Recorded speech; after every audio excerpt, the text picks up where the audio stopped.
Good morning, everybody. How y'all doing today?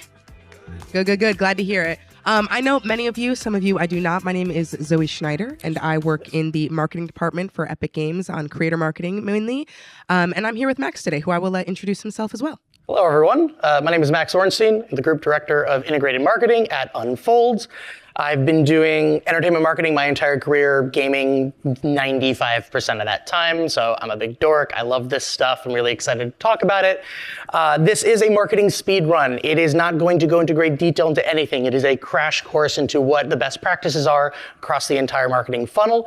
There's going to be some time for questions and answers at the very end. Happy to go into really any kind of detail you want, but for now we're just going to take a really high look at marketing and effective practices for your islands. And before we get into anything, I want to tell you a story about... You know what? Actually, so sorry. Right before you get into that, I do want to mention what you're about to see today is a little bit of an overview of the Creator Marketing Playbook that we actually just released earlier this week. So if you're not familiar with it, we just launched it. It is exactly what Max said. It is a high-level overview of everything that you need to be thinking about how you're marketing your islands to players, growing awareness of the content that you're working on, and we're constantly going to be updating and revising this document for best practices. So this is only the first version of what's to come, not the last. We welcome your feedback. So please, after this, if you have thoughts or questions or, you know what, this is actually what I really need support on, please let me know because we want this to be for you. We worked with Unfold to develop this and we really wanted to make it actionable. So you're going to see a lot of downloadable templates that you can actually go through and fill these things out.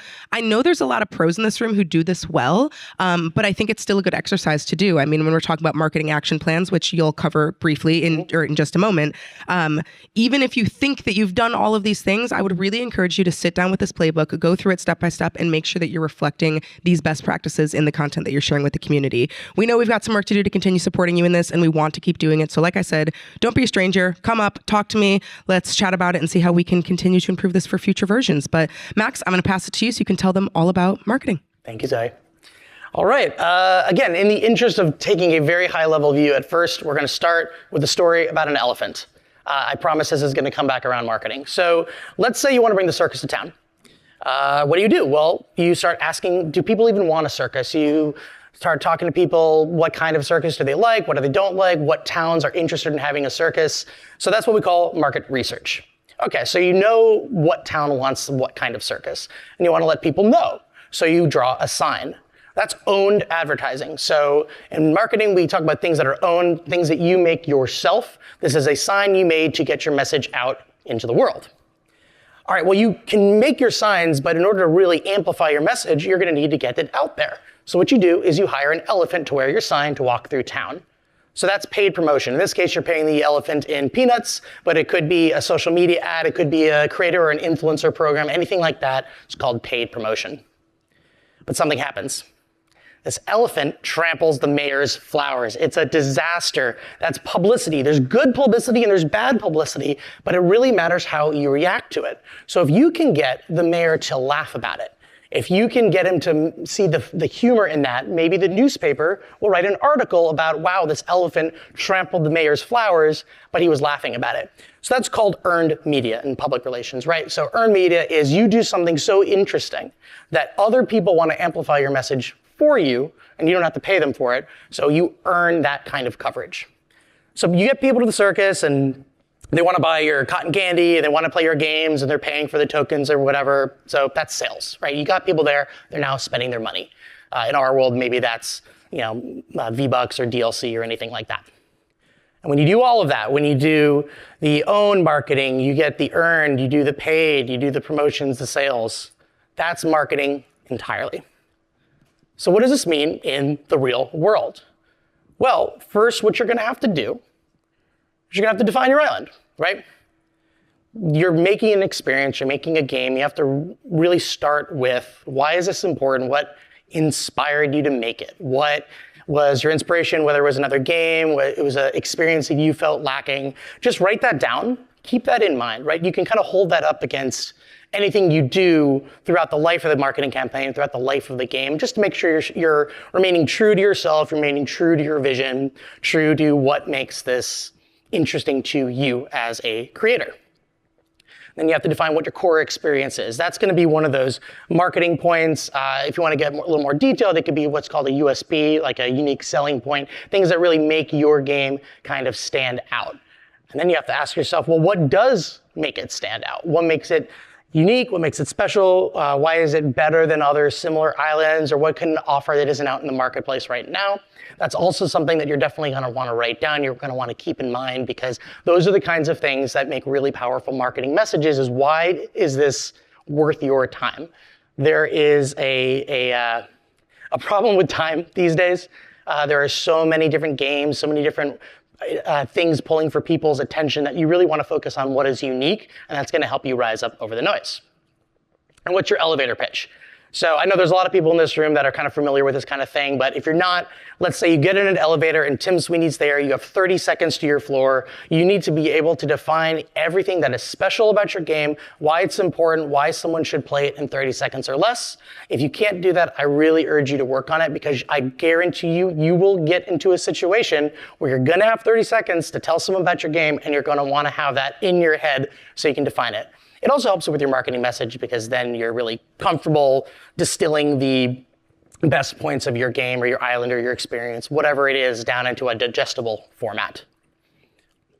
So let's talk about lenticular marketing. So if you don't know, a lenticular is a fancy word for one of those holograms where, like, you kind of look at it one way and you see one picture, you look at another way, you see a different picture, right? Depending on what angle you're coming at it, you're going to see something else. You're going to get something different from somebody else.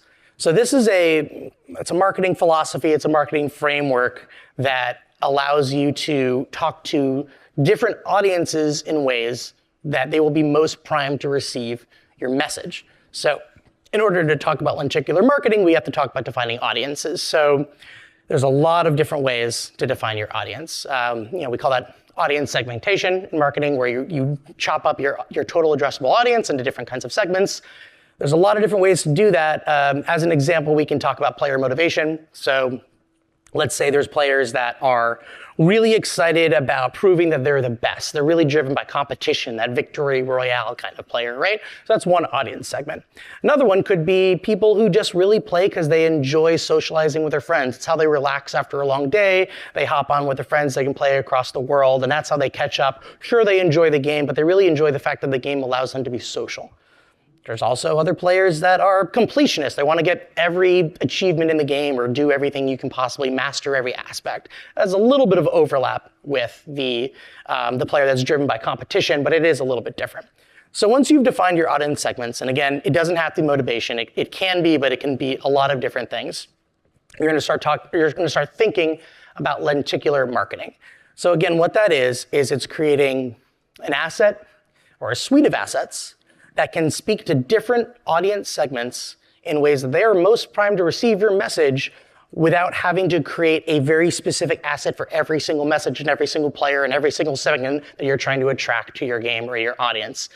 It's really great because you're able to not have to create hundreds and thousands of assets, but also it allows you to create a little bit more of a cohesive message. You have one sort of suite of assets that are going out in the world that are really doing a lot of heavy lifting. So it's very important, again, because it gets your message out there in a way that feels stronger. You could have one trailer, you could have one influencer program, you could have one piece of art that does a lot of different things for you. It just makes it feel bigger, makes it feel a little bit more powerful. But you have to watch out, because it's really easy to fall into these pitfalls, these traps of going too far in one direction. So an example of that, we've all seen it, where there's this buzz about a game online, but everyone feels like it's just really heavy in crafting and inventory management, and like, I don't really like that. No, trust me, as a player who loves inventory management in my games and I love min-maxing, that's my stuff. It might not be for everybody else. So you have to be careful about your materials not leaning too far into one direction, which is why lenticular marketing is so important, because if you view all of your assets through this framework, it allows you to create a message that can be received in different ways. And we'll get into an example of that. So an old tag for Fortnite was "The Battle is Building," which I really like for a lot of different reasons. It's kind of punny. I'm a sucker for a good tagline that kind of works in a lot of different ways, and this is a great one, right? It means a lot of different things depending on what you're thinking about.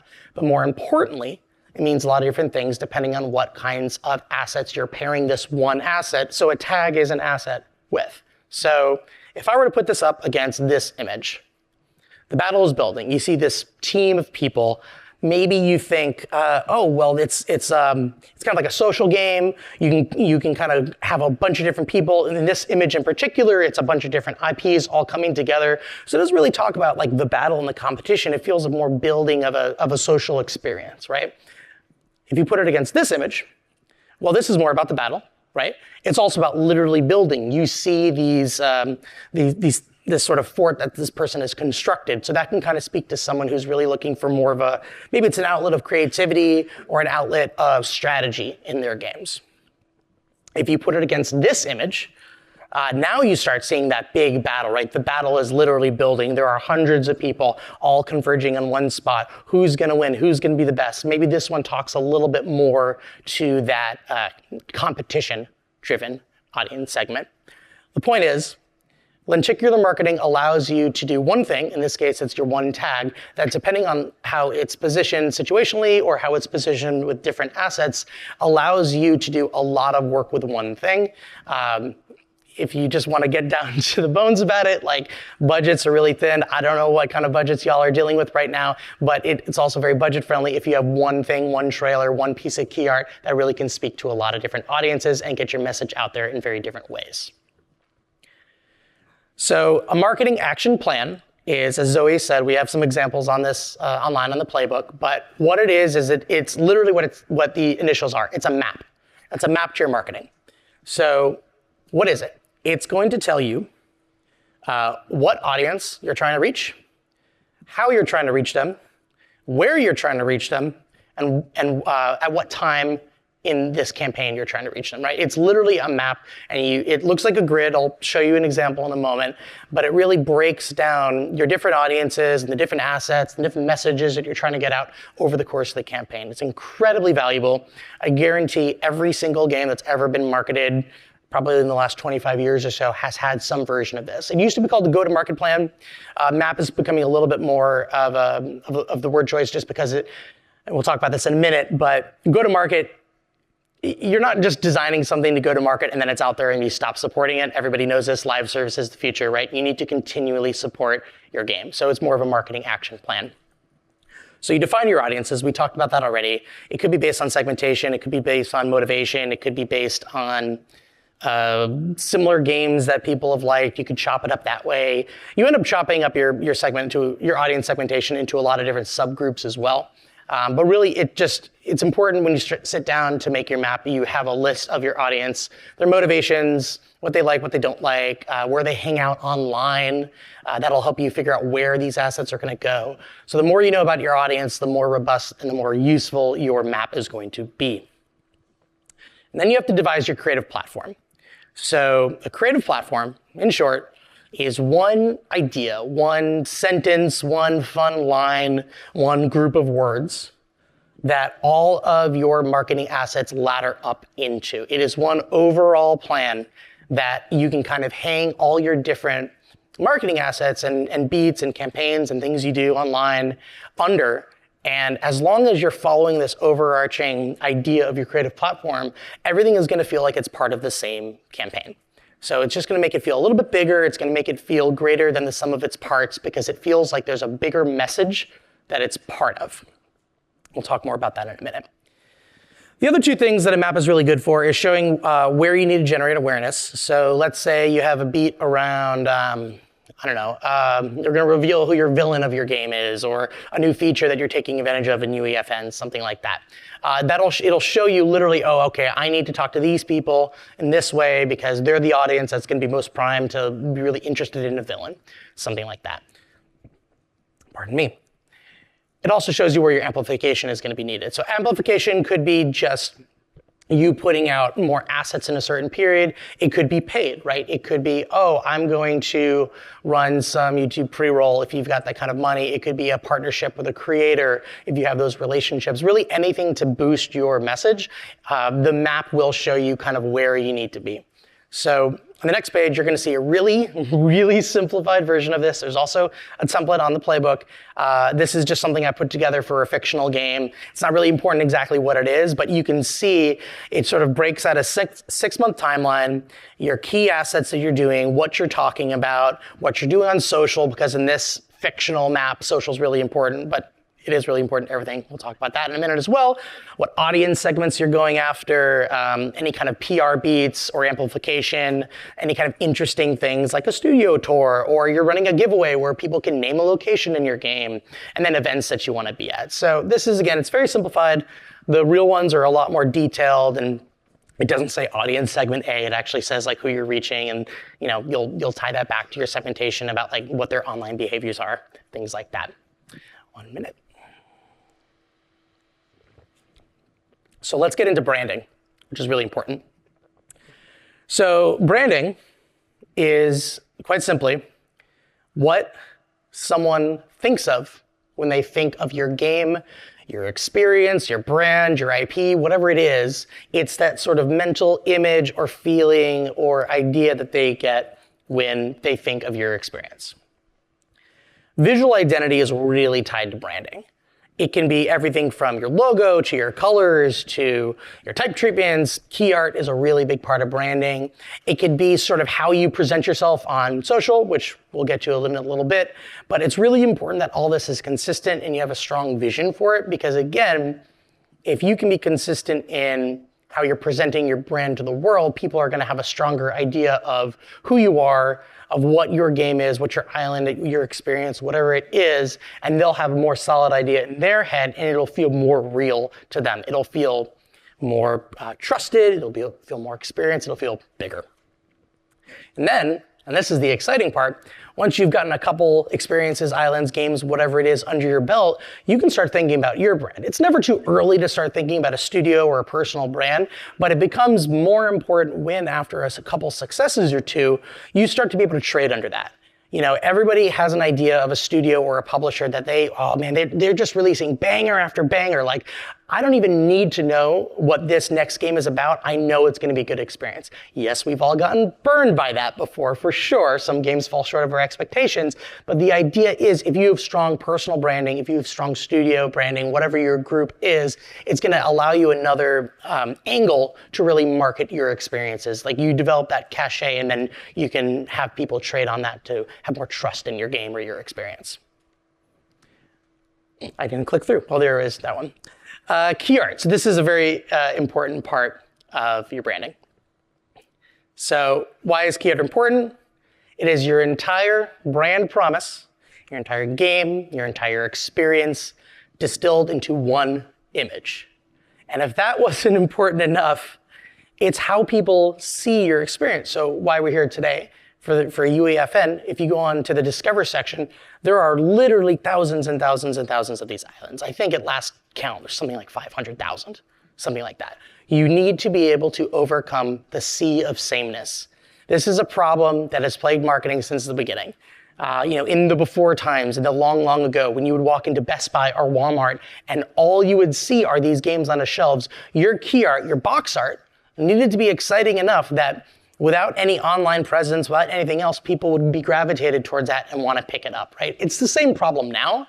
Everything is online. It's a lot easier to check out a trailer or look at a review or see what an influencer has to say about it. But at the end of the day, whether it's on a digital storefront or in the Discover tab, wherever it is, you're going to have your experience up against everybody else. So you need to figure out a way to overcome that sea of sameness. Visual storytelling is a really great way to do this as well. It's a little bit harder to do in a single static piece of key art, but it is very important. Figuring out, not only am I going to get across the literal art style, but moreover the style and the tone of the game. But if you can figure out a way to tell a little bit about the experience of your game, you can give it that much more of an interesting edge that a simple close-up of a character can't do, right? We've all seen, key art kind of comes in waves, that what's in vogue sort of repeats itself. If I have to see one more piece of key art with like out of focus ashes or like flares in the foreground or the background, you all know what I'm talking about, right? That was in vogue for a long time. So doing things that are different, figuring out how to get a little bit more of the story into that piece of key art is going to help you rise above and get people to want to click on it a little bit more.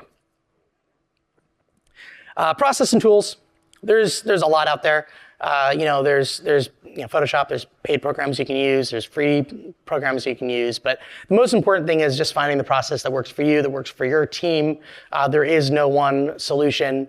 Just make sure that whatever you do, you're going to be consistent with it, because as you grow, you're going to need to create a pipeline that people are used to working within. And that goes well beyond key art. That goes to making the game itself, to making your trailers, all that stuff. So let's look at an example.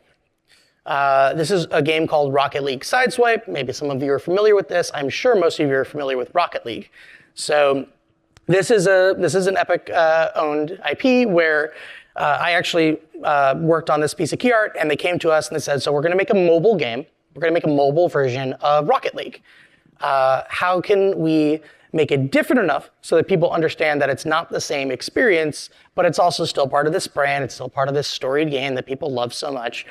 And so what we did is, and I'll get a little bit more into the integrated marketing part of this later on, but we said, okay, so we want to show these two cars clashing, right, from one side to the other side. So if you've ever played this game, it's actually, the camera's locked off. So it's not like the normal Rocket League experience. It's on mobile, it's a little bit different. So we really just want to have the left side and the right side coming in. You have these bright clashing colors, this blue smoke, this orange smoke. But most importantly to me, the reason I love this one so much is because it uses negative space in a really interesting way. Yes, there's kind of like light beams coming off the ball in the middle, but what it does is it draws your eyes and it creates sort of a dynamic, almost like a storytelling moment. You know you're gonna be clashing, fighting over this ball with this other person. So you get that visual uniqueness, you get that storytelling element, and if you're lucky, you get people clicking on this without knowing anything else because they want to know more. All right. Trailers. Everybody knows what a trailer is, right? Before I start, this is always fun. Some people don't know where the name comes from. They actually used to come at the end of movies. That's why they called trailers. Then they were put in front of it because coming attractions became more important. But if anybody asks, now you know, trailers used to come at the end of the movie. So what makes a good trailer? I mean, it really depends on what you're trying to do with your trailer, which goes back to what audience are you trying to speak to, what groups of audiences are you trying to speak to with this particular asset. But it's got to be exciting, it's got to be dynamic, it's, maybe there's a great music track, but above all, it has to be clear. If you think of any trailer that has really left a mark in your mind, maybe it was really emotional, maybe it just really got you curious and wanted to know more. A good trailer is gonna act sort of more what we call top of funnel. It'll make people want to know more about your experience. They're gonna want to check out they're going to check out Let's Plays, reviews, things like that. A good trailer will get that attention and funnel people down and focus them into actually wanting to play. There's a lot of different types of trailers. There's announced trailers, there's launch trailers, there's feature trailers, there's deep dives, which are some called 101s, which can be, up to 10 minutes long or even more. I would argue that even dev diaries are a certain type of trailer because they do what any trailer does, which is it tries to get people more interested in your game. So there's a lot of different types of trailers. And again, the most important thing is, what are you trying to tell with this trailer? What audience are you trying to reach? And that's going to help you figure out what kind of trailer you're going to be making. So starting with a bang, we've probably all seen this. I'm not a huge fan of this, but movies and streaming trailers these days start off with like 3 seconds of like rapid fire, like the most action impact kind of shots. And then it's like, the trailer starts now. I hate it because it kind of tears me out of the actual trailer. The reason they do that though is because the vast majority of trailer consumption these days are done on social media, where you're just flicking your thumb and you're going, and they try to make something thumb stopping. I haven't seen this trend extended to game marketing as much. I'm really hoping it doesn't, because again, I feel like it ruins the trailer for me. But there's a good lesson to be learned there, which is the first couple seconds of your trailer need to be visually arresting, need to want you to get to stop thumb scrolling, right? Literally watch it. And it also has to work without sound, because again, the vast majority of trailers are initially encountered on social media, and usually that means it's going to be muted at first, and you have to opt in to the sound. So the process of making your trailer, I started off doing trailers. I've been doing trailers a long time. The process has changed, but the core aspects of it are always the same, right? You start off with concepting. what are you trying to say in this trailer? Who are you trying to reach? You can sketch out sort of a 1-sentence, 2-sentence idea of what this trailer is going to do. You can move into your scripting, and that can be everything from a fully scripted, you have narration, you have callouts from your game or your experience, you have cards, like full frame, like roadblock cards that like talk about a certain feature or something like that. That also can be scripting too. Or maybe there's none of that, but you still are going to need some sort of script to kind of figure out how you're going to put this trailer together. And there's a couple different ways to do that, but shot lists and storyboards are super important. So these two examples are on the playbook online, so you can look at them in greater detail there. You do not need to, this storyboard was done by a professional artist. You don't need to be this talented. The idea is just to get a sense of what kind of shots are you either, if you're doing the capture, are you going to be doing, or what kind of shots can you give to your capture director, your capture artist, your capture team, so that everyone's kind of aligned from the jump and you're not just jumping in there capturing footage willy-nilly. You can talk about camera movements, you can talk about the action that happens, the angle, maybe, I don't know, if it's like a horror game, you can do like kind of a Dutch angle, you're trying to make people uncomfortable, things like that. You can talk about how long each shot is. Sometimes you don't know. If you have an idea, you can put that in there, and also the location as well. And then you go into capture. There's a lot of tools for that. UEFN has a bunch. There's a ton of ways to do capture. The one thing that I would say after having done this so long, and this actually applies to traditional film as well, if anyone has that background, is always start rolling, always start capturing well before you're actually going to get your scripted action in your boards or your shot list. And then keep rolling after you've done that. Because I cannot tell you how many times I've gotten the best shot for my trailer unexpectedly. Maybe they do the action that's supposed to happen in the shot, and then a NPC wanders onto camera and like looks at the camera. It's something that you can't script, or something that you can but you weren't thinking of, and then you see it and you have this great shot that you had no idea was even possible. So just capture more footage. Storage space is no longer a huge problem for a lot of people, so I just say capture as much as possible. And then editorial, there's, again, a lot of different workflows. There's paid solutions, there's free solutions for that. There's a lot of different ways you can put it together. We go into a lot more detail on the editorial steps in the playbook, which you can take a look at. But the important thing is just to get familiar with your tools and process, just like key art. Finally, music. So music is super important in trailers. There's a lot of free solutions out there. If you have a budget for music, you can go out to music libraries, you can go out to agents and try to license an actual song. It is really important to have a driving music track or a moody music track or whatever it is, whatever type of emotion you're trying to elicit in your trailer. Music is going to be the #1 way that gets you there. Some of the best trailer editors I've ever worked with sometimes start with what's called a music bed. So before they even put any shots in there, they will get their music cue in there, they'll kind of chop it up, they'll figure out the emotion and the flow and what they're trying to do, they'll figure out where their stop downs are, which is where the music totally drops out, maybe there's an impactful line or a really epic shot, think of like the motorcycle jumping over the gorge or something like that. And then when they get the capture footage from the capture artist, they can kind of start dropping it in, and they can make your process go a lot faster. I wouldn't recommend this for like a narrative trailer. I definitely wouldn't recommend it for something like a 101 or like a deep dive. But for more emotional trailers, for more like impactful, emotive, you're trying to give these viewers a feeling of what the game is, this actually is a really effective way to get going and to figure out what your emotion is before you get into the real editorial of it. Okay. Social media. Everybody knows social media. Why is it important? Well, it used to be an aspect of marketing. You would talk about what you're doing for your trailer, you would talk about what you're doing for your key art, for everything, and social media was just one column on the spreadsheet. Now, social media is your marketing campaign, full stop. It's where everybody starts, it's where everybody ends up. It's the hub that collects everything, spits everybody back out into other aspects of your campaign, and then they're driven right back into social media. It's the only place where you can have actual conversations with your intended target audience. There is no marketing campaign without social media these days. I really hope I don't have to say that, but just in case, I want to make it very clear. Social media marketing is marketing. And the most important part social media marketing is getting a consistent voice and tone. This is how you are projecting your presence into social media. There's so much conversation in social media that you really need an idea of how you're going to show up, your persona, literally your voice and your tone, how you're responding to people, what the copy is for your social posts. We do what's called social media playbooks for our partners, where an entire section of it is devoted to this. Sometimes we literally pull in, okay, you're going to project an aura of Captain Kirk. You're going to be trusted. You're going to be adventurous. Like, you literally assign a persona so that when someone who has never been part of that stage of marketing, and maybe they're your community manager, they kind of have an idea of how to react. Because it's really hard to create like what's called a response matrix where, oh, if someone posts this kind of comment, I'm going to respond in this way. But if you have a consistent voice and tone, if you have this persona in mind, it makes it a little bit easier to have a consistent presence. If you have a consistent presence in social media, people are going to start trusting you a little bit more.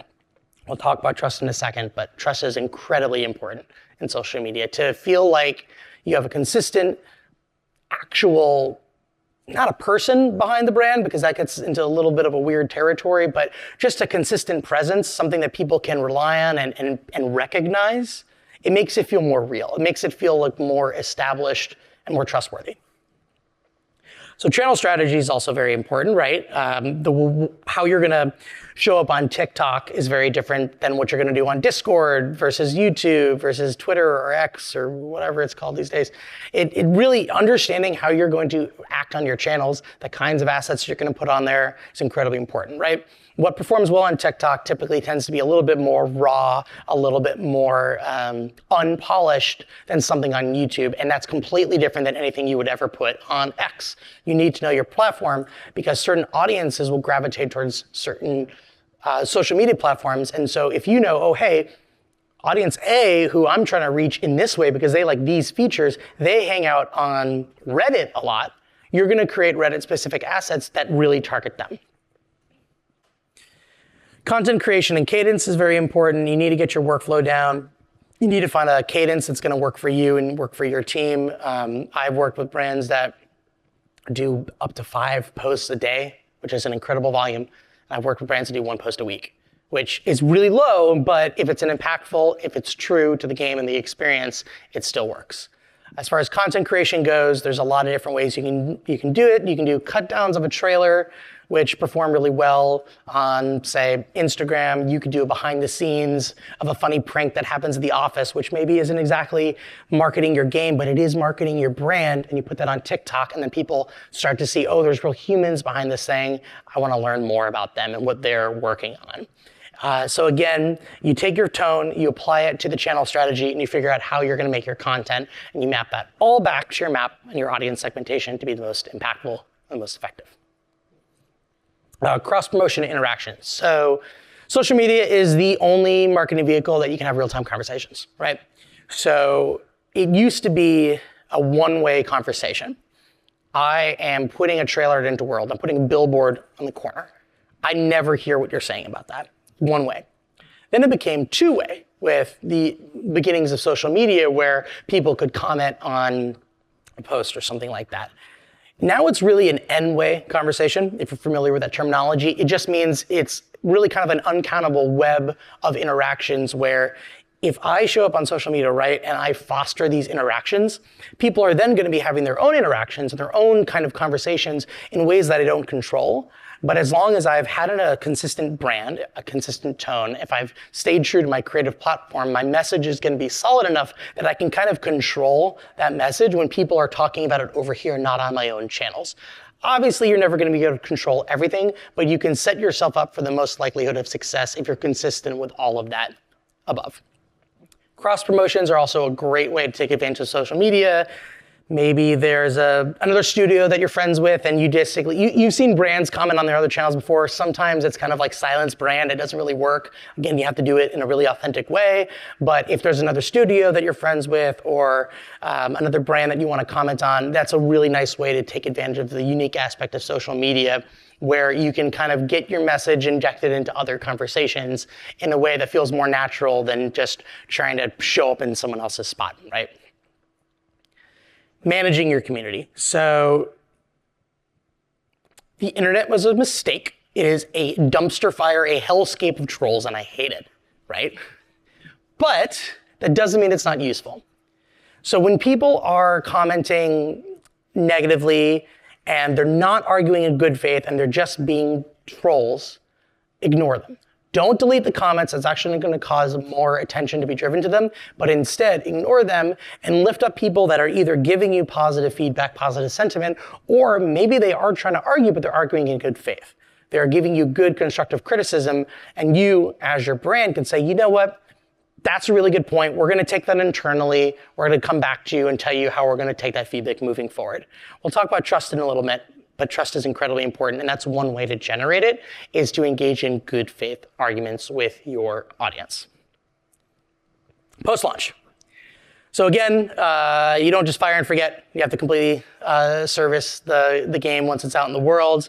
Continuous support. Make sure you're engaging with your audience. Make sure you're updating your fans with the new features that are coming down. Make sure that you're constantly putting out content, and that'll make it feel a little bit bigger. It'll make it feel like this is an experience worth continuing to engage in. There's always going to be a spike of players that first weekend, and then it's going to naturally drop off. But if you do continuous support, if you are able to engage with your community, you can create this momentum that carries it through long after the game launches. And then you're going to want to track your sentiment. There's a number of ways to do that. You can literally just go online and look at how people are talking about your comments. There are groups that exist just to do this that you can pay, and they'll use AI to track it and all this other kinds of stuff. But the most important thing is just find out what people are saying, right? Listen to how people are reacting online. Listen to what they like, what they don't like. And you can comment on that. You can react to that. You could just not even react to that, but take it internally and figuring out how to move that forward into your game development process as you're releasing patches and updates and whatnot. You're going to want to test and learn your creative. So you put out, a social media post that has to do with a new weapon that you released in the game or something like that. Let's say it doesn't perform really well. Well, you have to figure out, is it not performing well because the content wasn't good, that weapon itself wasn't good, or the actual asset itself just was kind of falling flat? And that's where sentiment really comes into play. But you can figure out what kinds of marketing assets are working and what kinds of product assets, in-game assets, are working through social media, and then you can continue to improve not only your marketing campaign, but your game itself. Maintaining and growing your community. So we've talked about how important having a consistent voice and tone and brand perception throughout the life of the product is. And you maintain and grow your community based on the trust that people feel like they can place in you. Trust is so important. Trust is the ultimate currency in social media marketing. It is hard to earn. It is really easy to spend it. And you're going to want to do what you can to earn as much trust as possible. And that comes from good faith engagement. It comes from following through on promises, and not necessarily in-game promises, just reacting to your fans, reacting to your detractors in ways that people feel really heard, right? If people feel heard, if people feel listened, they're going to want to trust you because they feel like you are respecting them. I don't need to say the name of the game, but there was a game earlier this year that maybe spent more trust, social currency trust, than it should have, because they kept saying, we hear you, we're going to fix things, and they didn't, and the player base went down. If they had been a little bit more reactive, if you are working on your post-launch campaigns and you're really generating trust, you will be able to spend it, and the important thing is spend it in a way that is almost reinvesting back in that trust, right? If you mess up, if you release an update that bugs your game, if there's a patch that people hate, you can spend that trust that you've been generating by being responsive and putting out good content that says, you know what, hey, we're going to fix this, we heard you. And then the important thing is to actually do that. All right, an integrated approach. How does this all come together? So we're going to take a look at a case study, again, for Rocket League Sideswipe, because it's an Epic property, because I worked on it a while ago. So we start with audience research. So we looked at who's playing mobile games, who's playing Rocket League, who's likely to play this game. We pull out things called affinity. If you don't know what that is, it just means you're likely to like this thing. And we found something really interesting. We found that people that were likely to be interested in this kind of game, Rocket League Mobile, really liked anime, really liked fighting games, and really liked arcade-style action games. So we took all that and we used that to devise our creative platform. So once again, the creative platform is that overall overarching sort of umbrella that contains all of your marketing assets. So can't exactly say what it was internally because it never ended up being externally facing, but the point of it was this is going to be an anime-inspired arcade-style fighting action game. That inspired, it led, it was the backbone to every single aspect we did. It was our North Star for the campaign. Everything we did was held up against this one statement to make sure that it felt cohesive, that it felt bigger, and most importantly, that it hit the aspects that our intended audience would react most strongly to. So let's look at what that looked like. So you've seen the key art already. There's a couple clips from trailers. There's some social media assets. There's a website. There's some seasonal key art. There's a lot of different things on here. But if you can see, it all feels like it's part of the same campaign. The color schemes are kind of the same. You have those explosions of smoke, those anime style like light rays, and sort of like you see when the cards slam down on the clip right there, you can kind of see that sort of explosion. We're taking cues from hit frames from fighting games. We got really, really detailed, but the point is we took this overall creative platform and made sure that we were leveraging that in everything that we did. So that's what you should do to create a really effective marketing campaign. You have your creative platform, it's targeting your audiences, and it's informing every single thing that you do. It's informing how you show up, it's informing the assets that you create. So final advice, separate you, the creator, from the audience. It's really hard. Trust me, I know. This is your baby. You guys have slaved over these games, over these islands, over these experiences. It's really hard to pull yourself apart and say, okay, I'm gonna leave the creator over here. How is my audience gonna react to this? It's very, very hard. If you can do it, great. It takes a lot of work. If you can't do it, use other people. Ask your friends, ask your family, members of your studio. Ask anyone what they think of this trailer. What do you think of this slogan, this tagline? What do you think of this key art? Do your own kind of market research. You're always gonna think your island is amazing, as you should. You should be critical, but if you can get outside experience, outside impressions, outside opinions of it, you're just gonna have that much better of a marketing campaign. And finally, have fun with it. It's marketing, it's great, you get to be creative. It's a way to extend your brand, your experience outside of the game. If you do it right, you're gonna get a lot of people driven to your experience. So just have fun with it, enjoy it. It's a blast. Clearly I love it because I've been doing it for entirely too long. All right, I think we're at time, unfortunately. Thank you very, very much. I'll be around for the rest of the day. I'll be at the party tonight. I love talking about marketing, so please find me. I will nerd out with you and have a wonderful convention. Thanks, everybody.